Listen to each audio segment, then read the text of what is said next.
Dearme trabajó como publicista luego de servir en la Primera Guerra Mundial. Information en Publicité, ubicada en la Rue de Chatillon, era una empresa que proponía servicios de noticias y anuncios a plantas radiales francesas en la década del 20, específicamente en Radio París, La Poste Parisienne y Radio Luxemburgo. Las dos últimas llegaron a ser consideradas las emisoras comerciales europeas más importantes de la década del 30. Tenía en su oficina una gran reproducción del cuadro Los ciegos del pintor flamenco Peter Bruegel. La imagen afianzaba su idea de que el sonido debe sustituir la visión ausente. Dearme había concientizado sobre el valor de la radio y sus posibilidades expresivas, en especial desde la publicidad. Insistía en la efectividad de trabajarla de manera integrada en la creación radiofónica y no como bloques aislados, forzosamente insertados en los programas. Alertó a los anunciantes sobre el impacto de ese medio como espacio alternativo a la prensa escrita para la producción, para la promoción. Estamos hablando de inicios de la década del 20. A la vez se relacionaba con artistas de las vanguardias, en especial los surrealistas, explorando en sus presupuestos teóricos y estéticos para enriquecer su visión. Ese ambiente creativo, del cual era parte insoslayable, aguzó su mirada sobre el medio y le permitió reflexionar más allá de la creación. Dearme disertó sobre una teoría para la radio cuando otros sostenían y cuestionaban las apropiaciones que esta manifestación hacía del teatro y el cine. Por un arte radiofónico, texto de 1928, describe su experiencia sobre cómo lograr que el mensaje radiofónico llegue no solo a los oídos del oyente, sino también a su conciencia y subconsciencia. Recuerden que en este momento ya están las teorías de Freud, el psicoanálisis y demás, todo el asunto del inconsciente caminando por él. Su convicción y conocimiento le bastaron para inaugurar su propia empresa, Estudios Phoneric, en 1932, ubicada en la entonces calle Bayard, una firma discográfica donde se creaban espacios para ser transmitidos en emisoras de radio. A ella se entregaron por completo Desnos y Carpentier, luego de que Dearme falleciera en 1934 y hasta su cierre en 1939 con el advenimiento de la Segunda Guerra Mundial. Desnos como responsable literario, Carpentier como encargado artístico. El único mérito de Dearme residió en atraer a la radiodifusión artistas de gran talento como el poeta surrealista Robert Desnos y el escritor y musicólogo cubano Alejo Carpentier, sostiene Winkelmayer. Difiero en que sea el único mérito de Paul Dearme, mas ciertamente introdujo a Carpentier en un mundo en el que el sonido y la literatura comenzaban a complementarse en la radio. Tuve el placer de ser amigo de Paul Dearme, quien fuera mi maestro en la emisora Poste Parisienne. Así reconocía Carpentier la influencia del mítico radialista francés. Dearme necesitaba algún escritor que supiera de puesta en escena, en este caso de puesta en onda. Alguien que tuviera conocimiento desde el punto de vista sonoro y también nociones musicales, porque estaba muy interesado en las posibilidades de hacer combinaciones de textos sobre música. Me invitó un día a realizar unas emisiones, a dirigir una serie de transmisiones que se hicieron desde el Poste Parisien primero y luego en Radio Luxemburgo. Esas emisiones que hacíamos nos salieron tan buenas que Paul Dearme amplió su trabajo e hizo instalar los estudios. Comenzamos a hacer, al lado de las emisiones comerciales corrientes, cosas cada vez más ambiciosas, cada vez más importante. Había una emisión que se titulaba El Banco de Pruebas, que era una especie de radio experimental. Tenía la finalidad de brindar a los jóvenes autores la oportunidad de buscar, de encontrar, de hacer alguna novedad, de hacer cosas nuevas en el campo del sonido. En varias entrevistas, Carpentier rememora algunas creaciones innovadoras a su juicio en esta etapa francesa. El judío errante, con texto de Desnos y música del compositor húngaro Kosma Joseph, o disparates que consistían en improvisaciones que partían de palabras al azar y que buscaban como resultado un efecto equivalente a la escritura automática de los surrealistas. Sin embargo, El Gran Lamento de Fantômas resulta ser la obra más reconocida de ese periodo creativo. En la noche del 3 de noviembre de 1933, Radio París transmitía el espectáculo radiofónico. Entre las 8:15 y las 9 fue promocionada la novela Por Entrega, en la que se narraban nuevos crímenes del famoso bandido enmascarado diseñado por Pierre Souvestre y Marcel Alain. Robert Desnos concibió el guión, mientras que Antonin Artaud tuvo a su cargo la dirección dramática. Carpentier asumió la dirección musical a partir de la composición original del alemán Kurt Weill, que ya hacía rato estaba haciendo música original para Bertolt Brecht, el teatro de Bertolt Brecht. Además del sonido y los efectos. Junto al ingeniero de sonido Chanal, de quien no he logrado encontrar información hasta el momento, se ha seguido buscando, allí en la Fundación tampoco tienen referencias al respecto, creó una cámara de eco especialmente utilizada para resaltar la risa mordaz del hombre de las mil apariencias, Fantoma, interpretado por el propio Antonin Artaud. Lisa de Arm, esposa de Paul de Arm, cantaba algunas estrofas en la obra junto a un barítono y a una cantante no profesional. Al equipo se unieron tenores, cuentacuentos, concertistas, silbadores, acordeonistas, trágicos, oradores, payasos, todos ellos en los estudios de los programas Foneric. El resultado, una mezcla de música con poesía, aderezada con violencia, sexualidad, humor, parodia, patetismo, ironía, crítica. El proyecto publicitario se convirtió entonces en un objeto poético que tuvo un verdadero éxito. Obviamente necesitaban ser consecuentes con la estética surrealista con la que todos obraban. Y por supuesto, ante una creación con esas características, la crítica se hizo eco del inusual evento. El periódico artístico literario francés Comoedia publicaba el 10 de noviembre de 1933, 7 días después, la siguiente reseña. Le Petit Journal ha confiado a los especialistas la tarea de componer un gran programa de radio bajo el título La Grande Complète de Fantômas, es decir, el gran lamento de Fantômas. El conjunto era variado, pintoresco, animado, pero de ninguna manera serializado. Felicitémonos además de que el trabajo de la radio sea mejor que el trabajo de la obra literaria. Observen el alcance, si se reconoce la obra radial con mucho más impacto que la obra literaria en sí misma. Y esperemos que el equipo de Foneric pronto pueda ejercer sus conocimientos en mejores temas. En estudios dedicados al análisis literario de esta propuesta se alude a la abundancia y eficacia en el uso de los efectos sonoros, como aquel que describe el paso de un caballo sobre pavimento de madera y a continuación la onomatopeya que debía lograrse para enfatizar en el horror del momento al conocer que el carruaje era conducido por el propio asesino. O con el empleo de acordes seleccionados de manera intencionada como los violines que acompañaban los gritos de la baronesa moribunda por haber respirado las rosas negras envenenadas por Fantômas. Aquí en estos momentos está empezando, señores, los radiodramas en el mundo. O sea que de alguna manera vienen siendo como que la vanguardia de todo lo que se consideran los efectos y la música en función dramática. Son escasas las referencias sobre la labor de Carpentier en esta etapa. A Paul de Arm debemos la única encontrada. En ella refiere el impacto de la música seleccionada por el cubano para el gran lamento de Fantômas. Dice, a menudo se desnuda hasta el extremo y no tiene otra función que la de someter el desarrollo del texto a un ritmo riguroso y a una especie de susurro, generando un estado de ensoñación visionaria que es más propicio para escuchar. Desnos y Carpentier se aprovecharon como pocos del potencial único de la radio, que es la voz hablada. Crearon para ella con éxito multitudinario un arte popular y a la vez experimental, que combinaba la música, el ruido ambiental y la palabra de manera perfecta y que llevó a la publicidad y al resto de la programación a niveles hasta entonces inauditos. Pero Carpentier no solo hizo publicidad para la radio en esta época, trabajó otros formatos destinados a engrosar las programaciones de las emisoras. Estas, las emisoras, solicitaban rellenos de media hora de duración aproximadamente para insertar en sus diseños. El equipo de Foneric buscaba un patrocinador y en función del producto se definía el tipo de espacio y su tiempo de duración. Mire qué interesante, desde entonces se está gestionando la publicidad en función del impacto que podía tener para ese tipo de patrocinador.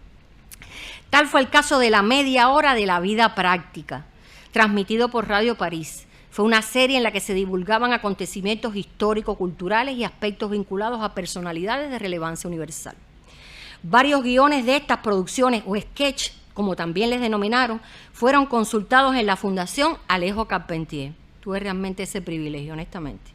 Alcanzan la cifra de 76 y se enmarcan en el periodo comprendido entre el 27 de diciembre de 1933 y el 31 de marzo de 1934. Coincidentemente con el tiempo en el que el programa salió al aire en Radio París. 7, el 9%, corresponde al año 33, mientras que 67, el 88% a 1934. Todos los guiones consultados fueron mecanografiados. En 68 de ellos es una novedad también, si las máquinas de escribir de alguna manera se iban convirtiendo ya como en una especie de herramienta importante. Fíjate todos los elementos que te van aportando con texto, que es lo más importante. En 68 de ellos está el nombre de Carpentier, 43 de forma manuscrita y 25 a máquina de escribir. Solo en 8 no está su rúbrica. No obstante, se presuponen de su autoría al ser conservados junto a los demás. En 4, 5,2%, no hay acotaciones manuscritas, es decir, aclaraciones, correcciones, sustituciones de su puño y letra, como sí aparecen en el resto de los documentos. En la papelería del autor se examinaron además 3 listados correspondientes a los meses de enero, febrero, marzo de 1934. En esto se relacionan los sketches radiofónicos emitidos durante la media hora práctica del mes, que es como se llamaba el espacio. Sin embargo, no están todos los guiones revisados. De los 76, solo se mencionan 64, 29 de enero, 21 de febrero, 14 de marzo. Se excluyeron los 7 correspondientes al mes de diciembre del 33, 2 sin fechar y 3 del año 34, 12 de enero, 30 y 31 de marzo. Probablemente porque no se conservaron las hojas que los incluían. Fueron comprendidos los 8 que carecen de la firma de Carpentier, lo que ratifica la idea que eran de su autoría. En la exploración afloraron otras singularidades. En dichos listados se relacionan guiones como ruptura de los estados del sur con la Confederación en la nominación de Abraham Lincoln, del 9 de enero de 1934 y Los primeros trovadores del 12 de enero del 34. Ambos no forman parte de la colección asentada en la fundación, aun cuando aparecen descritos en la serie del mes de enero. Por otra parte, Nacimiento de Bach está repetido en la lista, aunque fue tachado en la segunda aparición.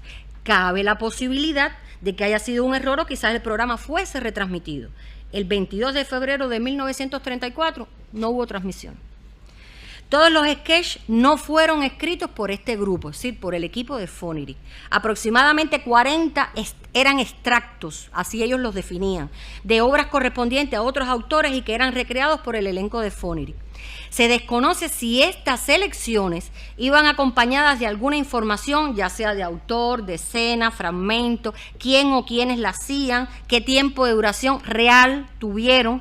Lo particularmente notable es el afán por ofrecer cultura, por ilustrar una audiencia que ya va siendo masiva en el mundo y que está ávida por escuchar radio.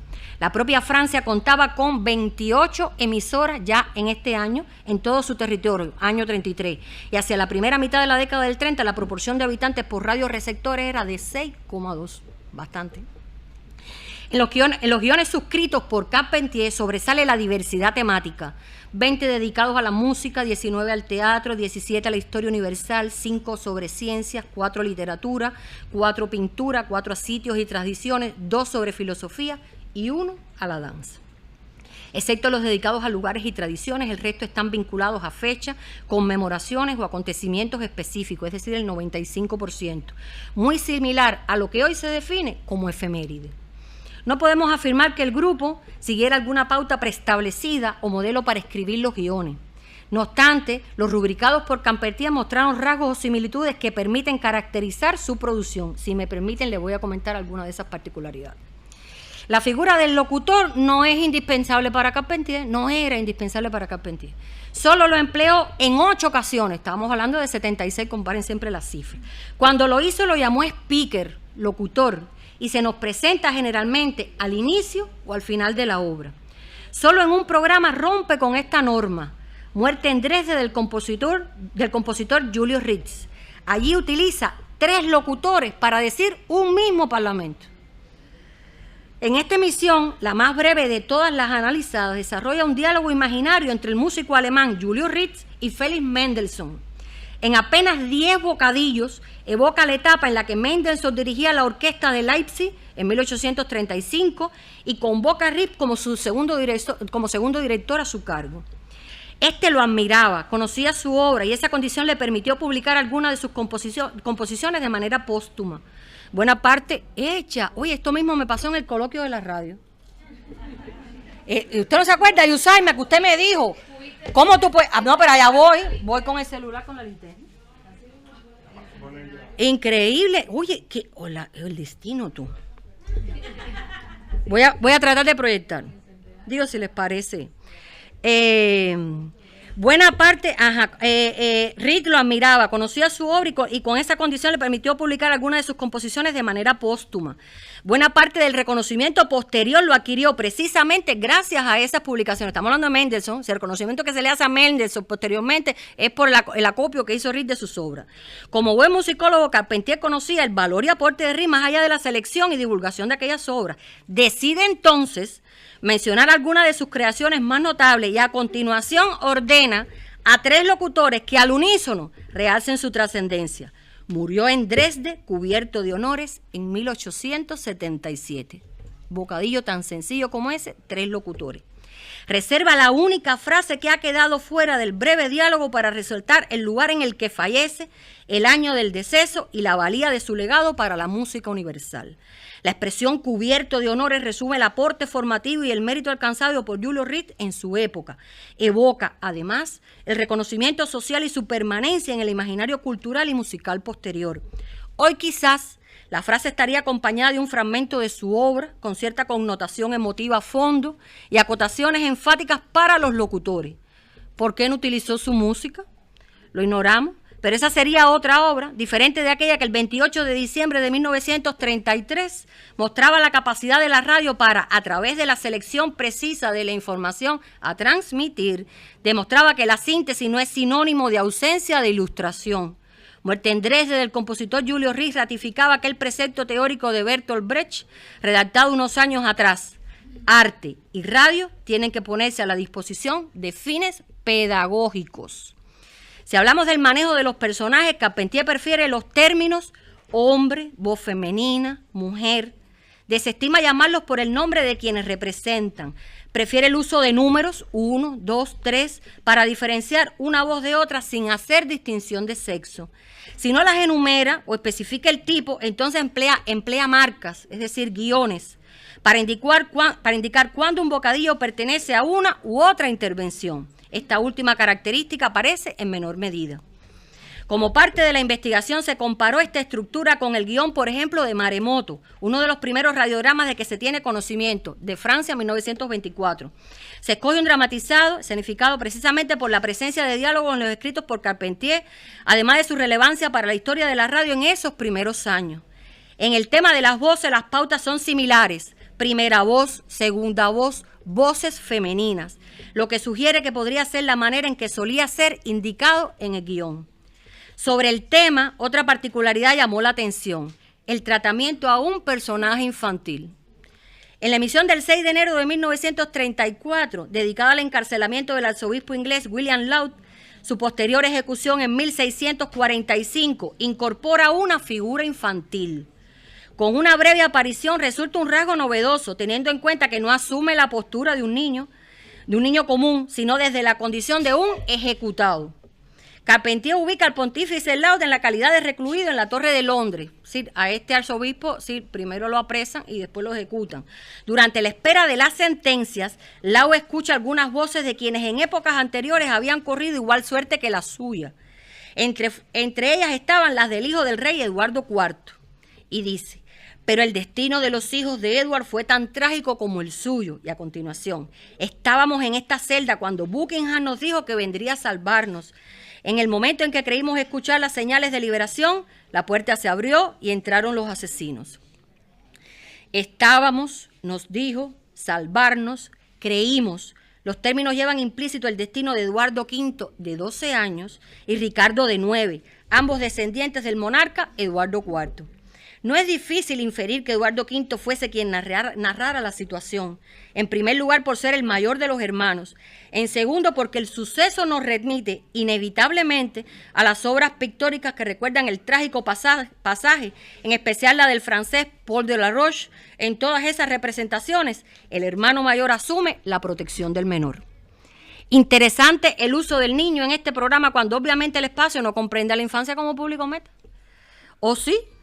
Quizás lo utiliza como recurso emotivo para sensibilizar a quienes escuchan la emisión, pero también para transmitirle lo que significó la construcción en el contexto de la realeza inglesa de los siglos XVI y XVII, un espacio de retención y posterior ejecución de los nobles.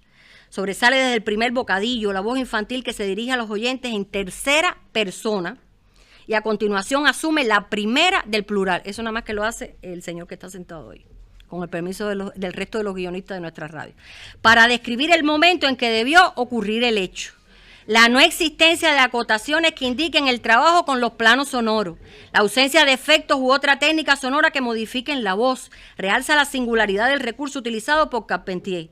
El cambio de rol en un mismo personaje, de narrador, actor, dificulta no solo la interpretación, sino también la comprensión del texto. El guión de Arzobispo Laves encarcelado en la Torre de Londres exhibe además un grupo de elementos que lo enriquece y complejiza sobremanera. El intento por transmitir el espanto de las voces que desde otras dimensiones le llaman, la descripción de las condiciones en que fueron ejecutados, el redoble de los tambores que anuncian la proximidad del cumplimiento de la sentencia, los silbidos, abucheos, el alboroto, los platillazos. Un espectáculo sonoro considerando el momento en que se hizo, valorando la poca experiencia en el quehacer radial que tenía el equipo de Fonerick, solo 2 años, el número de personajes que emplean para desarrollar la breve trama, 8 personajes, para solamente 2 páginas, y la manera en que trabaja la evolución dramática. Para quienes conocen sobre prácticas radiales, resulta atractivo imaginar cuál hubiese sido la sonoridad, se hizo la luz, bienvenida sea, cuál hubiese sido la sonoridad que como resultado final tuvo el programa. Sí, ahora ya no hay. Un guión de radio, cuando se prepara para el micrófono, llevará, al igual que un guión de cine, la huella personal del guionista o del técnico. Apropiándonos de la idea de Paul Dehaene, consideramos oportuno introducir el tema de la acotación, un elemento esencial que condiciona la manera en que se interpretan los bocadillos o parlamentos de los personajes. En ellos va la orden del guionista para los actores.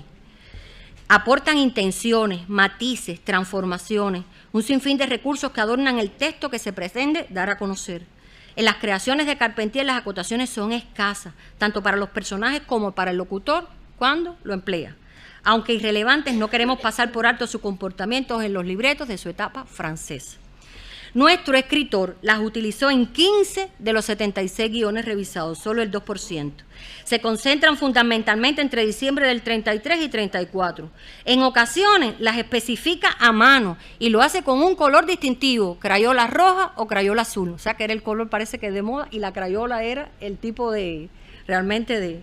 Lo hizo en correspondencia con una práctica radial que hasta hoy continúa siendo válida. En la lectura de mesa, repaso previo a la grabación del programa, se corrigen, modifican, resaltan acciones que se quieren destacar, se sugieren otras actitudes. Allí se aprueban propuestas que han surgido al calor de la revisión de la obra literaria.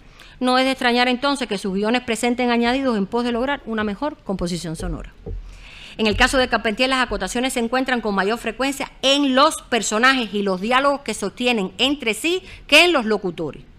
Esta particularidad se corresponde con otro de los preceptos de su maestro Paul Dehaene, que había descrito en su propuesta por un arte radiofónico. Y escuchen, los matices que casi siempre están prohibidos para el recitador quedarán reservados para los personajes. O sea, fíjense que el narrador para él o el locutor no era tan... Voz cavernosa, casi monótono, triste, recitando, voz grave, muy amable, acento burlón, misterioso, son algunos de los más utilizados por Carpentier. Algo similar ocurre con los efectos sonoros. En la tesis de grado, la importancia del efecto dentro de la banda sonora, la única encontrada sobre el tema hasta la fecha, por favor desmiéntame si alguien conoce alguna otra. El efectista Vladimir Serrano recurre a una valoración emitida por el musicalizador Edgar Dávila sobre el tema. Son sonidos icónicos que se identifican con la realidad representada, pero también en una ampliación más creativa pueden ser ruidos que nada tengan que ver con esa realidad. Entendidos como tal, los efectos tampoco son recurrentes en las creaciones carpenterianas. Solo en uno, el dedicado a la ejecución de María Stuart del 18 de enero del 34, se distinguen por su elección y empleo. La obra dedicada al trágico final de la reina de Escocia en el siglo XVI recrea el momento en que es apresado David Rizzio, músico y secretario privado de la soberana. Extraño rumor, conversaciones confusas, pisadas que se acercan rápidamente, toques de puerta enérgico, golpes, golpea más fuerte, pisoteo, sonidos de muebles volcados, exclamación, se escucha un grito muy alto, más alto todavía. 9 indicaciones en solo 2 páginas en las que predominan los bocadillos concisos y que se concentra el punto climático en el desarrollo del conflicto. La manera en que fue colocándolo, la selección de unos respecto a otros, la combinación con expresiones de apoyo por parte de los actores, contribuyó al ritmo final en esta obra claramente percibido desde el guión. En ese fragmento está el aliento de aquella pieza dedicada a Fántomas, donde los efectos se articularon para crear un ambiente verídico y alegórico a la vez. A propósito de efectos, cabe mencionar su particular manera de emplear instrumentos percutivos como el gong y los platillos. En 32 y 43 momentos, es decir, 32 gong, 43 platillazos, suele insertarlos al inicio y al final de la obra y en raras ocasiones durante el desarrollo de la misma. Dado sus conocimientos sobre música, puede suponerse que en el caso del gong lo aproveche como forma de llamar la atención o anunciar el comienzo o cierre de la historia, aportándole cierto dramatismo al conflicto. Este había sido utilizado con similar connotación en el radiodrama Maremoto del 24, referente significativo para la radio posterior y no solo la francesa. Con una entonación imprecisa, la estridencia que producen los platillos podría tener un uso afín al del gong, resaltar un momento, indicar un punto de giro, subrayar determinados sentimientos o apoyar arcos dramáticos. Pero este repaso por los libretos que el cubano gestó en Francia de los años 30 no estaría completo sin detenernos en un componente indispensable para él, la música. Sobre la impronta carpenteriana, definición utilizada por el musicalizador, profesor e investigador Silvio Hernández Laborí, nos dice el propio autor: no teme hacer asociaciones música-texto porque conoce la significación de uno y otro. No teme a los fondos musicales porque domina la técnica. Incorpora el cierre musical, sugiere el uso de acordes precisos y agrega efectos musicales propios de la vanguardia, de la música de vanguardia. Y prosigue. Carpentier no descubre obras nuevas, utiliza las que conoce, las que posee. Su acervo musical es tan amplio que hacer uso del mismo genera en él un divertimento. Un musicalizador necesita mucho tiempo, años de práctica para conocer el número de obras necesarias para su formación. Ese aspecto Carpentier lo tenía vencido antes de llegar a la radio. Si a esto le agregamos sus vastos conocimientos de la historia, de literatura, de arte, podemos entender por qué poseía una teoría acerca de la especialidad cuando expresaba. Cuando hablo de un fondo sonoro musical, no quiero que se entienda por ello el estúpido sistema de la melopea, consistente en declamar versos mientras un violín ejecuta la serenata de Toselli. Pero la palabra, acompañada de ritmos y melodías o de simples acordes, cobra un relieve poético extraordinario. Es por excelencia un medio de expresión radiofónico. No soy partidario en el teatro radiofónico de utilizar la música como valor en sí, sino como elemento evocativo. Fragmentos de obras muy conocidas que evocan una idea inmediatamente en el cerebro del oyente. Más allá del uso de la música en función dramática, acertadamente explicado en las citas anteriores, sugiero detener el análisis en otros detalles identificados durante esta exploración. Se registraron 9 temas musicales cuyos créditos estaban incompletos o se omiten. La gente sabe cuando reviso la ficha y los monitoreos que estamos pendientes siempre de los créditos completos, mira desde entonces. Resulta obvio que su notable conocimiento sobre música le permite elegir la pieza que acompañaría el texto. Cuando la indicaba en el guión, estaba anclando el tema al contenido escogido para la emisión. Lo escuchaba mientras escribía y ese dominio le otorgaba la autoridad para definir no solo la obra, también el fragmento, aria, obertura, incluso el tiempo de duración al aire.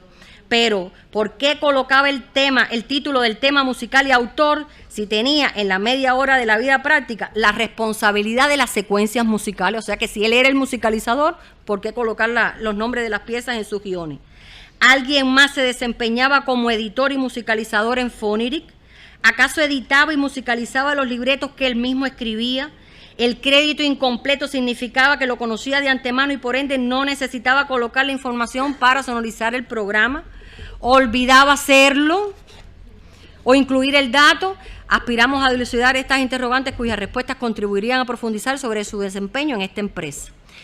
Los programas dedicados a los músicos obviamente fueron acompañados con obras de su repertorio, pero en su afán transformador lo llevó una vez más a transgredir esa lógica.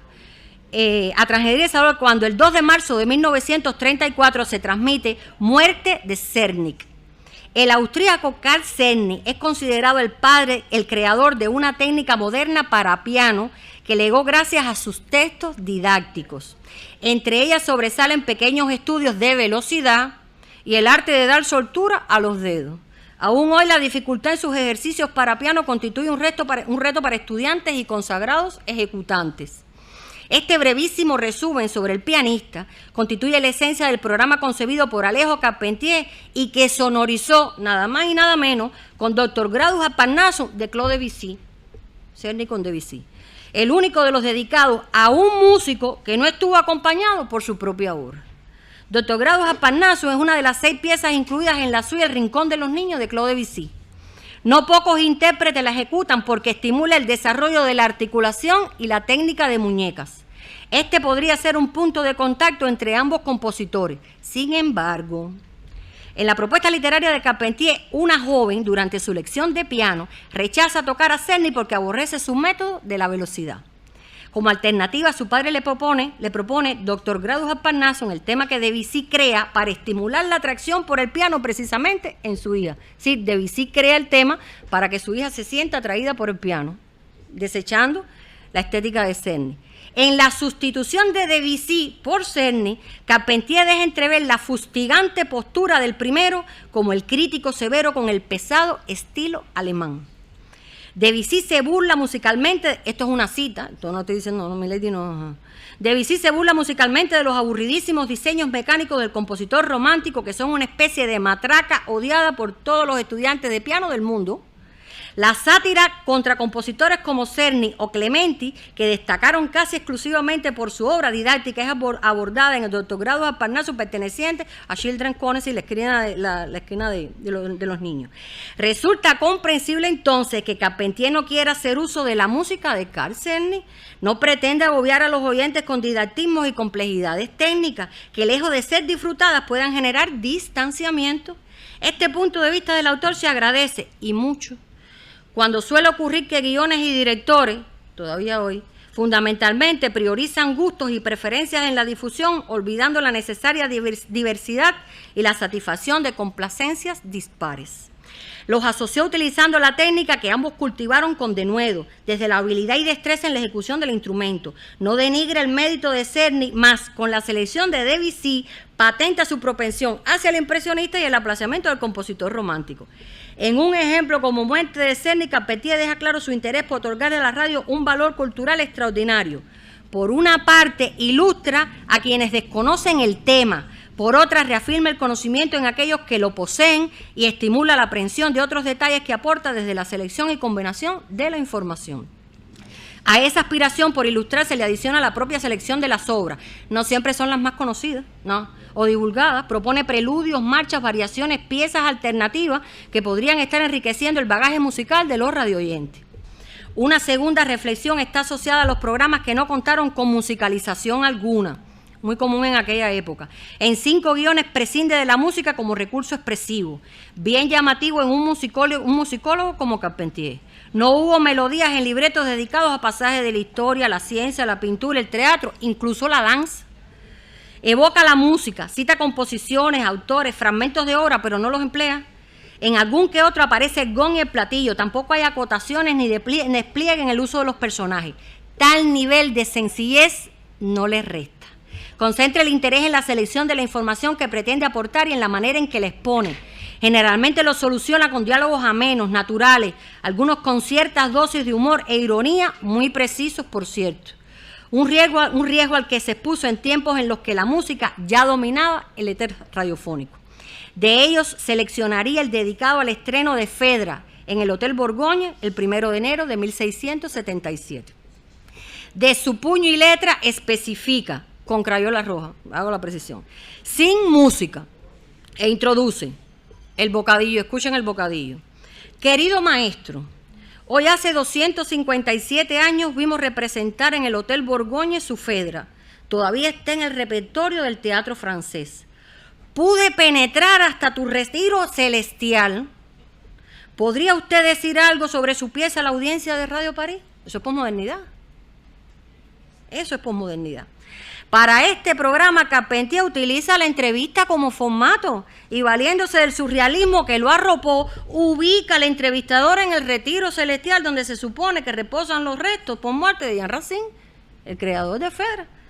Se ofrece a sí mismo para que a través de su texto el dramaturgo analice la que se considera una de sus obras más significativas y cuestionadas. A la vez, incomprensiones, debilidades, pasiones libertinas, intercambia posturas con él, pone en boca de Racine su agudeza intelectual, su conocimiento sobre la tragedia como género, sobre la trascendencia de lo femenino en la obra del dramaturgo francés. Se refiere a la radio, desde la radio. Eso es posmodernidad. Cuando el entrevistador reclama sus palabras para la audiencia de la emisora, que presumimos va a transmitir el espacio. Juega con el tiempo cuando lo trae hasta a su época para que exponga sus argumentos. Le cede su micrófono, invitándola a declamar un fragmento de su obra. Justamente el segundo acto en el que Fedra declara su amor a Hipólito.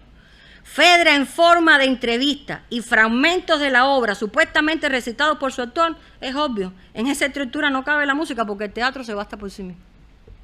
La disparidad en el tiempo de duración de los programas a partir de la lectura de los guiones despunta como otro aspecto singular. Algunos son extensos, como los dedicados al nacimiento de Lope de Vega con 15 páginas, o el de Chopin con 13. Otros, como la emperatriz Josefina y la muerte de María Kraus, debieron conformarse con solo una página cada uno. En un repaso por los 76 guiones es fácil inferir que la media hora de la vida práctica no duraba el tiempo referido en su nombre. No solo por la multiplicidad de páginas, sino por la elección de las piezas musicales sugeridas para musicalizarlo. Hay guiones en los que Carpentier ordena la colocación de la obra completa, aun cuando sea extensa. Por ejemplo, tal es el caso de Sigurd de Ernest Reyer, cuya duración alcanza las 2 horas y 43 minutos, o La Armida de Jean-Baptiste Lully con 2 horas 30 minutos.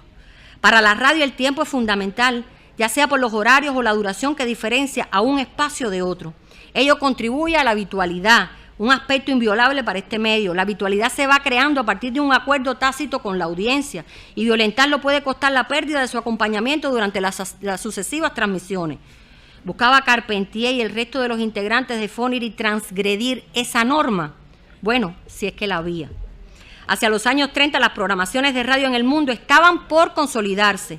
Mientras la mayor parte de los países iniciaban sus transmisiones regulares, tan solo emitiendo música e informaciones, otros más aventajados contaban con emisiones especializadas, educativas por ejemplo, se perfilaba el radiodrama, se utilizaban las transmisiones con fines políticos, como ocurrió en la campaña electoral que opone Hoover a Roosevelt para la presidencia de los Estados Unidos, o se esbozaba el camino hacia el millonario negocio del autofinanciamiento por concepto de publicidad, como lo había demostrado la WEAF de Nueva York al transmitir el primer comercial atribuido a la AT&T de la American Telephone and Telegraph Company en 1922.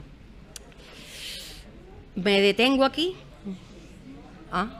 No, ya, falta poco. ¿Me detengo? No, digo yo, no sé. No es irracional entonces suponer que Radio París estuviese en esa etapa en la que se emitían programas en horarios específicos, aunque la extensión de unos y otros podía variar en dependencia de los contenidos abordados. Además de las similitudes que se distinguen en los guiones escritos por Carpentier en Francia, se percibe el esfuerzo porque todos sean diferentes. Intentaba no encasillarse, ya sea desde el tratamiento de los personajes, el manejo de los locutores, los efectos, aunque exiguos, o la combinación de obras musicales notorias y otras menos conocidas. Se ha mencionado además su intención educativa a partir de la propia selección de los temas, en especial el tratamiento de los detalles históricos. Para lograrlo, elige las aristas a ofrecer, va dejando trazas que motiven la investigación, incentiva la búsqueda de información que complemente la portada. Y para ello, apela a su capacidad para revelar una historia partiendo de una frase, una figura, una situación. De esta manera debía funcionar su propuesta. Probablemente el público que escuchaba aquellas emisiones ignoraba la mayor parte de esas referencias, pero Carpentier necesitaba divulgarlas, compartirlas, aun cuando pasaran inadvertidas para la audiencia que necesitaba cada emisión de la media hora de la vida práctica en Radio París durante los años 33-34. Su intención entronca con la aspiración de Bertolt Brecht sobre la radio cuando le confería una importancia social distinta de la de su postura puramente decorativa. La radio necesitaba aportar algo más que la mera difusión de música o reproducción de noticias. Buscaba su lenguaje, su estética, y no pocos se preocuparon por pensarla más allá de erigirla en estas primeras décadas. Llegado a este punto podríamos preguntarnos, ¿era Alejo Carpentier un experimentador en materia radiofónica? Experimentación, experimental, experimento, son algunos de los términos que, superando la decena, el investigador Oscar Luis López utiliza en su libro Alejo Carpentier y la radio. Por su parte, la catedrática alemana maneja esta y otras derivaciones en 25 ocasiones. 12 de ellas están referidas a sus producciones radiofónicas en Francia y en Cuba. El propio Carpentier ha calificado de experimental buena parte de la creación que hizo para la radio en el país galo. A propósito, resulta interesante sus consideraciones sobre el término, es decir, su propio concepto sobre experimentación radial. La experimentación es empresa peligrosa, porque hay que probarlo todo, y no todo lo que se prueba es bueno, ni a menudo el que realiza los experimentos tiene talla suficiente para sacar el partido deseable de los elementos nuevos que se ponen en sus manos. Por lo tanto, en todo periodo de experimentación, ayer como hoy, porque eso ha sucedido en el 18, en el 19 y en el siglo actual, en ese momento el 20, nos encontramos que hay un desecho, es decir, hay todo un material inerte, un material que ha salido a la luz durante un poco de tiempo y que se ha dejado a un lado en favor de las realizaciones logradas. Pero no debe olvidarse que para hacer un arte de revelación es necesario conocer a fondo la materia sobre la que habrá de trabajarse. Carpentier estaba consciente del valor de la experimentación como vía para llegar a otras formas de expresión. Sin embargo, alertaba sobre algunas cuestiones que no deben ser obviadas. El riesgo de obtener un resultado alejado de lo artístico, del objetivo que se pretende alcanzar con la creación. Las inquietudes estéticas y el talento de que debe tener quien escoge esta praxis. Eso no es válido para todo el mundo. Realmente son unos pocos los que... La experimentación como vía o recurso versus lo conocido, lo legitimado, lo normado. El conocimiento previo sobre el medio para romper, jugar, probar y obtener nuevos resultados. De lo contrario, es llover sobre mojado. El ámbito radiofónico francés de finales de la década del 20 y durante el 30 tuvo en Carpentier un notable exponente creativo. Ser parte del movimiento surrealista del momento estimuló otros acercamientos a la representación artística y la comprensión para encontrar su propia manera de expresarse. Cuando la radio emergía y se procuraba un espacio entre tantas manifestaciones, cuando afanosamente buscaba su lenguaje para conectar con las audiencias que ya se estaban estructurando, encontró en el cubano un aventajado discípulo que exploró desde el sonido, la música, el texto, para descubrir sus posibilidades y disfrutar de la derivación que esa innovación les regalaba. Lo incipiente de la radio, la época en la que tuvo contacto con ella, los artistas que conoció y con los cuales trabajó, el contexto que le posibilitó hacerlo, la necesidad de sobrevivir, todo conspiró para que la creación se convirtiera en la vía hacia otras indagaciones sonoras. Nuestra pretensión ha estado encaminada a demostrar que su trabajo con los ambientes, la selección y combinación de los efectos, el dotar a los pasajes históricos de un carácter contemporáneo y, por supuesto, el uso de la música y su relación con el texto lo condujeron hacia otros resultados bien alejados de aquellos que pululaban en el éter sonoro del momento. Junto al resto de los artistas de Phonetic, Carpentier patentó que desde la radio también se llegaba al arte. De ahí su búsqueda tenaz por descubrir un mundo sonoro fértil, imaginativo, diferente. Gracias.